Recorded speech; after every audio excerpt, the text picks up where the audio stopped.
존경하는 문희상 의장님, 선배 동료 의원 여러분, 이낙연 총리를 비롯한 관계 국무위원 여러분, 바른미래당 이태규 의원입니다.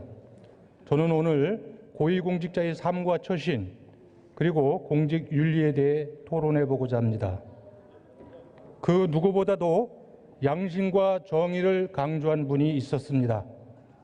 그분은 반칙과 특권은 결코 용납되어서는 안 된다고 주장했습니다. 조선시대 언관에게 탄핵당한 관리는 사실 여부를 떠나 사직해야 했고 무고함이 밝혀진 후 복직했다. 도대체 조윤선은 무슨 낯으로 장관직을 유지하면서 수사를 받는 것인가? 우병우도 민정수석 자리에서 내려와 수사를 받았다라고 전 정권 고위공직자의 부적절한 처신을 꾸짖었습니다. 그러나 불행하게도 그분과 일가족은 고위공직자 후보가 된 이래 누구와도 비교할 수 없는 역대급 부정비리 의혹을 받고 있습니다. 반칙과 특권으로 이 땅의 청년들에게 큰 실망과 좌절감을 안겨주었습니다.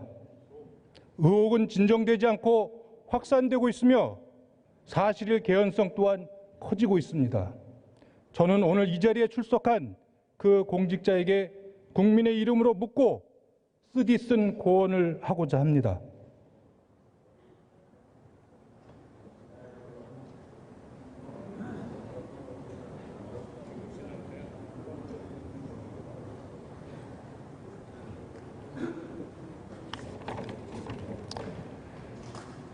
조국 법무부 장관께 질문하겠습니다.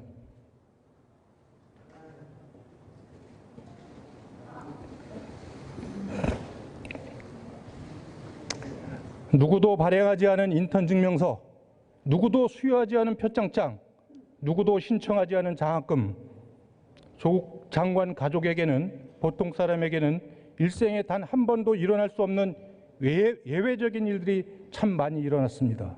이 많은 예외적인 일들이 하늘에서 떨어진 것인지 보이지 않는 손에 의한 것인지는 곧 드러날 것입니다.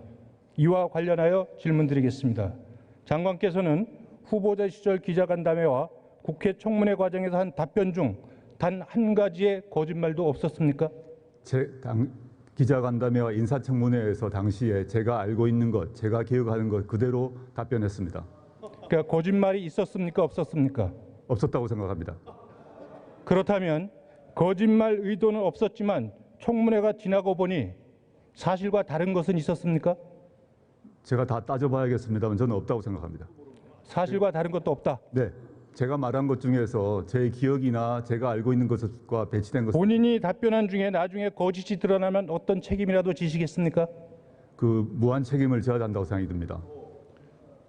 추석 연휴 여론조사를 보면 국민의 50% 이상이 장관에게 임명에 대해서 반대하고 있습니다. 왜 반대한다고 생각하십니까? 저에 대한 기대와 달리 저나 제 가족을 둘러싼 여러 가지 문제가 의원님께서 말씀하셨던 여러 가지 점에 척도에 부족했다고 생각하고 그 점에서 국민들이 저에 대해서 많은 실망을 했다고 생각합니다. 그 결과가 당시 추석에서의 여론조사라고 생각합니다. 장관은 대한민국이 공정한 사회라고 생각하십니까? 아직 부족합니다만 공정한 사회로 가고 있다고 생각합니다. 장관과 장관의 배우자가 근무하고 있는 서울대와 동양대에 장관의 아들, 딸들이 인턴 과정을 수행하고 표창장을 받아갔고 그것이 대학이나 대학원 입시에 활용됐다면 사실관계나 위조협을 떠나서 도덕적으로나 윤리적 측면에서 공정한 것입니까? 일단 가정에 기초한 질문을 하셨는데 그 문제에 대해서는 지금 다툼이 있는 것으로 알고 있습니다. 그리고 당시에 정상적 절차에 따라서 지원하고 활동한 것으로 알고 있습니다. 그 정상적으로 지원하고 활동했다고 하더라도 결과적으로 사회적 지위와 커넥션이 없는 보통 청년들의 기회를 빼앗은 것이라는 지적과 문재인 정부가 강조하는 기회의 균등과 과정의 공정과는 거리가 멀다는 지적에 대해서 어떻게 생각하십니까? 당시에 그 절차가 아무리 합법이었다고 하더라도 그 절차를 이용하지 못했던 많은 사람들에 대해서는 박탈감을 주었다고 생각하고 있고요. 그 점에 대해서 깊이 반성하고 있습니다. 배우자에 대한 검찰 수사와 기소가 과도하거나 부당하다고 생각하십니까? 지금 그 현재 진행되는 검찰 수사에 대해서 일체의 평가를 해서는 안 된다고 생각합니다. 만약 부인이 어떤 행위에 있어서 장관의 민정수석 시절의 지위나 정보가 직간접적으로 이용되거나 영향을 끼쳤다면 장관은 어떤 사법적 책임이 있습니까? 민정수석 시절의 어떠한 정보도 제 처에게 제공한 바 없습니다. 그것이 이용되었다면 어떤 책임이냐를 제가 묻고 있습니다. 그런 한 적이 없기 때문에 그런 가정에 대해서는 답변하지 않는 것이 맞다고 생각합니다. 부인이 추가로 기소될 경우에도 장관직을 계속해서 수행하시겠습니까? 그 문제 아주 섣부른 답변이라고 생각합니다. 장관 본인에 대한 검찰의 소환 가능성은 얼마나 있다고 보십니까? 제가 예상할 수 없습니다. 장관께서는 언행일치를 존중하십니까? 많이 부족합니다. 평소 주장대로라면 검찰이 소환할 경우 장관직을 사퇴하고 조사를 받는 것이 맞다고 보는데 소환될 경우에 그렇게 하시겠습니까? 소환이 되면 소환 통지가 저에게 온다면 그때 제가 고민하겠습니다. 부인이 기소되고 장관 본인도 검찰 소환 가능성이 있는 상황에서 법무장관의 직무 수행은 공직자의 이해 충돌에 저촉될 수 있다고 보는데 어떻게 생각하십니까? 그 점에서는 약간 차이가 있습니다. 권익위의 아마 그 답변을 가지고 말씀하신 것 같습니다만은 그 점은 법무부가 검토해서 그 이해 충돌 문제가 있는지를 지금 검토 중에 있습니다. 검토 중에 있습니까? 네.